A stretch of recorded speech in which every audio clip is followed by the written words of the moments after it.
JNTU Anantapur 1-1 BTech R23 regulation అని కాదు గానీ, ఈ సబ్జెక్టు మిగతా రెగ్యులేషన్ వాళ్ళకుంటే సేమ్ సిలబస్ అయితే సరిపోతుందండి. సో, బీటెక్ అన్ని బ్రాంచుల్లో వచ్చేసరికి లీనియర్ ఆల్జీబ్రా అండ్ క్యాలిక్యులస్ అనే మ్యాథ్స్ సబ్జెక్ట్ ఉందండి. దానికి ఇంపార్టెంట్ క్వెషన్స్ చెప్పమని చెప్పేసి స్టూడెంట్స్ అడుగుతున్నారు. ప్లేలిస్టులు చెక్ చేసుకొని కామన్ ఇయన్నీ కూడా ఒక ప్లేలిస్ట్‌లో ఉంటాయండి. ఇక సెపరేట్‌గా ఉన్నయన్నీ సెపరేట్ ప్లేలిస్ట్ క్రియేట్ చేస్తా ఫస్ట్ ఇయర్ దానికి. సో, ముందుగా అన్ని ప్లేలిస్ట్ చెక్ చేసుకొని ఇంతవరకు ఈ ఛానల్ సబ్స్క్రైబ్ చేసుకొని వాళ్ళు సబ్స్క్రైబ్ చేసుకొని వీడియో లైక్ చేసి షేర్ చేయండి. మీకేమైనా డౌట్స్ ఉంటే కాల్ బై 4 ద్వారా కాల్ చేయండి. తెలుగు ఇంజినీరింగ్ ఎడ్యుకేషన్ టెలిగ్రామ్ ఛానల్‌లో జాయిన్ అవ్వండి. ఇక వీడియోకి ఒక హైప్ ఇవ్వండి. సో, ఇక ముందు ఇంపార్టెంట్ క్వెషన్స్ చెప్పబోయే ముందైతే మీకు బేసిక్స్ ఏం తెలియాలి? ఈ లీనియర్ ఆల్జీబ్రా అండ్ క్యాలిక్యులస్‌లో వచ్చేసరికి. సో, మ్యాట్రిసెస్ గురించి మీకు తెలియాలండి. కంపల్సరీగా దాని బేసిక్స్, రూల్స్, ర్యాంక్స్ ఇలాంటియన్నీ కూడా తెలియాలండి. ఆ తర్వాత ఏంటంటే థియరమ్స్ గురించి తెలియాలండి. ఆ తర్వాత వచ్చేసరికి ఏంటంటే ఈ ఆప్టిమైజేషన్‌కి మనం అప్లై చేసే ఫంక్షన్స్ ఏవైతే ఉంటాయో వాటి గురించి తెలియాలి. ఇక ఆ తర్వాత వచ్చేసరికి ఏంటంటే ఈ ఇంటిగ్రల్స్ అంటే ఏంటి? అంటే డబుల్ ఇంటిగ్రల్, ట్రిపుల్ ఇంటిగ్రల్ అంటే ఏంటి? వాల్యూమ్ ఇంటిగ్రల్, సర్ఫేస్ ఇంటిగ్రల్ ఇలాంటివి. ఇక ఆ తర్వాత కోఆర్డినేట్ సిస్టమ్ గురించి తెలియాల్సి ఉంటుందండి. 3 రకాల కోఆర్డినేట్ సిస్టమ్స్ ఉంటాయి. Cartesian, cylindrical and spherical. వాటి వేరు మార్క్ పేర్లు కూడా ఉంటాయి. కార్టీషియన్ కోఆర్డినేట్ సిస్టము, XYZ ఇలా ఉంటాయి. సో, ఇది ఓవరాల్‌గా తెలుసుకోవాల్సింది. ఇక యూనిట్ వైస్‌గా చూస్తే యూనిట్ 1 చూసినట్టయితే మ్యాట్రిసెస్ బుక్ పెట్టుకొని రాసుకోండి పాజ్ చేసి. సో, ఇక మ్యాట్రిసెస్‌లో వచ్చేసరికి జనరల్‌గా ఏమిస్తాడు? షార్ట్ క్వెషన్స్‌లోనేమో ర్యాంక్ కనుక్కోవడం ఖచ్చితంగా ఇస్తాడండి. ఇక ఎస్ఏ క్వెషన్స్‌లో చూసుకున్నట్టయితే నార్మల్ ఫార్మ్ మీద ప్రాబ్లమ్స్ ఉంటాయి. ఓకేనా? నార్మల్ ఫార్మ్ మీద కంపల్సరీగా ప్రాబ్లమ్స్ ఉంటాయి. ఇక ఆ తర్వాత వచ్చేసరికి ఇన్వర్స్ ఆఫ్ మ్యాట్రిక్స్ కనుక్కోవడం, singular matrix non singular matrix మీద వచ్చేసరికి ఎక్కువ శాతం నాన్ సింగులర్ మ్యాట్రిక్స్ మీద మీకు ప్రాబ్లమ్స్ ఇస్తాడండి. అది కూడా గాస్ జార్డాన్ మెథడ్ మీదే ఇచ్చేదానికి ఛాన్స్ ఉంటుంది. మీకు తెలుసుగా డిటర్మినెంట్ నాట్ ఈక్వల్ టు 0 అయితే 1, డిటర్మినెంట్ నాట్ ఈక్వల్ టు 0 అయితే 1. So, singular, non and singular ఇలా. ఓకేనా? సో, అందుట్లో లీనియర్ ఈక్వేషన్స్ మీద కూడా ప్రాబ్లమ్స్ ఉంటాయి. అందులో మళ్ళీ 2 రకాలు. ఒకటి హోమోజీనియస్, నాన్ హోమోజీనియస్ ఈక్వేషన్స్.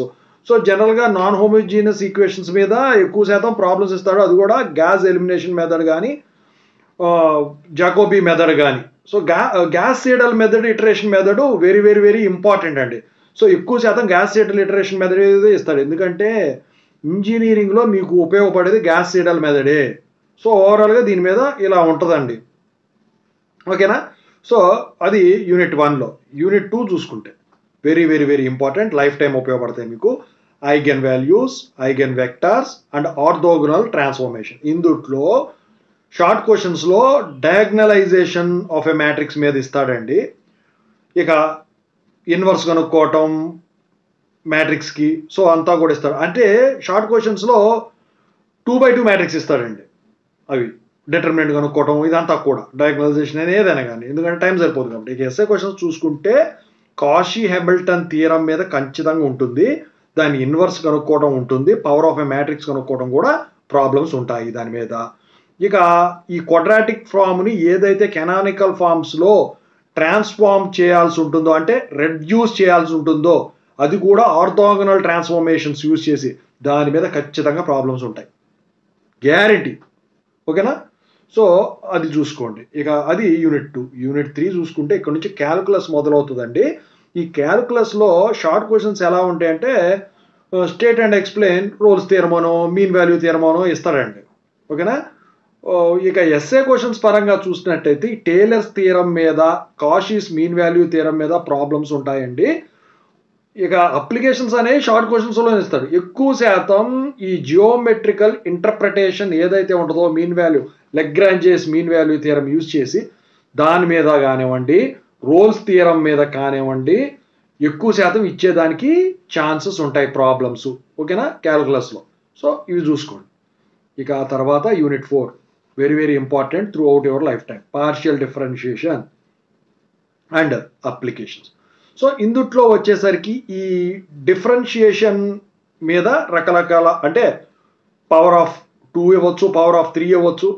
ఓకేనా? సో, డిగ్రీని బట్టి ఈ డిఫరెన్షియేషన్ అనేది ఎక్స్టెండ్ అవుతూ ఉంటుంది. సో, డిఫరెన్షియేషన్ మీద ప్రాబ్లమ్స్ ఎక్కువ శాతం ఇస్తాడండి. ఎక్కువ ఇక కంటిన్యూటీ అండ్ డిఫరెన్షియబిలిటీ గురించి షార్ట్ క్వశ్చన్స్లో అడుగుతాడండి ఖచ్చితంగా. ఈ పార్షియల్ డెరివేటివ్స్ మీదే ఎక్కువ తెలుసుగా. డో అంటే పార్షియల్, డి అంటే డిఫరెన్షియల్. సో వీటి మీద ప్రాబ్లమ్స్ ఇచ్చేదానికి ఎక్కువ ఛాన్స్ ఉంటాయి. ఇక ఇందుట్లో వెరీ వెరీ ఇంపార్టెంట్ ఏదైనా ఉందంటే టేలర్ సిరీస్. సో దాని మీద మెకారెన్స్ సిరీస్ మీద వచ్చేసరికి ఈ 2 వేరియబుల్ ఎక్స్పాన్షన్ ఏదైతే ఉంటుందో ఫంక్షన్స్కి దాని మీద ఇచ్చేదానికి ఛాన్స్ ఉంటుంది. ఈ రెండిట్లో ఏదో ఒకటి ఇస్తారు ఖచ్చితంగా ప్రాబ్లం. ఓకేనా. ఆ తర్వాత జోకోబియన్ అంటే ఏంటి, దాని మీద జోకోబియన్ కనుక్కోమని చెప్పేసి ఈ పార్షియల్ డిఫరెన్షియేషన్ ఇచ్చేసి కనుక్కోమని చెప్పేసి అడుగుతాడండి. ఇక ఒక ఫంక్షన్ ఇస్తాడండి 2 వేరియబుల్స్లో ఇచ్చేసి maximum value minimum value, maxima minima కనుక్కోమని చెప్పేసి బౌండరీ రేంజ్ డయాగ్రామ్స్ కూడా గీయమని చెప్పేసి అడుగుతాడండి. ఓకేనా. సో ఇది యూనిట్ 4. ఈ దాటి 4.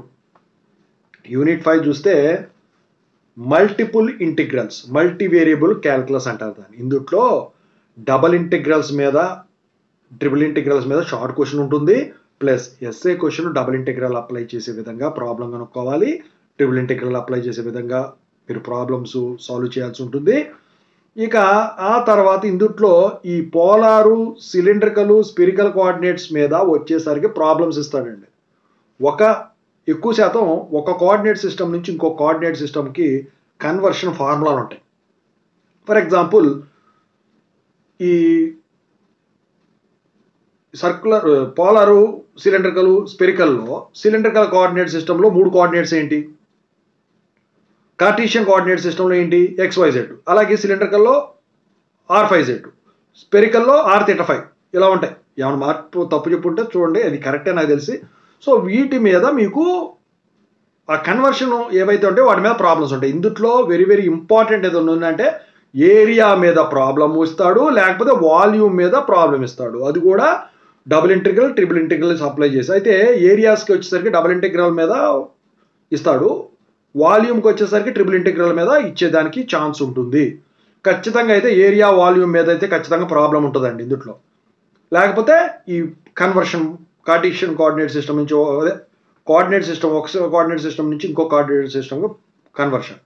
సో మొత్తం మీద మీరు చూసుకున్నట్టయితే ఫస్ట్ యూనిట్ చదువుకోండి ఫస్ట్, ఆ తర్వాత యూనిట్ 2 చదవండి. వెరీ వెరీ ఇంపార్టెంట్, ఈజీగా ఉంటుంది.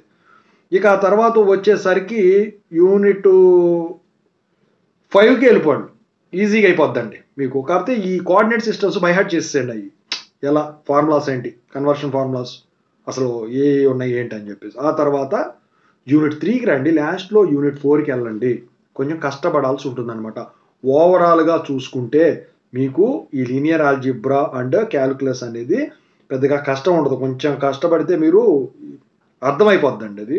సో టెక్స్ట్ బుక్స్ ఏముంటాయో మీకు తెలిసి అర్థమయ్యే టెక్స్ట్ బుక్లో చూసుకోండి. నాకు తెలిసి మాకు బాగా అర్థమయ్యేది BV రమణ అనే ఒక టెక్స్ట్ బుక్ ఉంటుందండి, ఇందులో బాగుంటుంది, చూసుకోండి.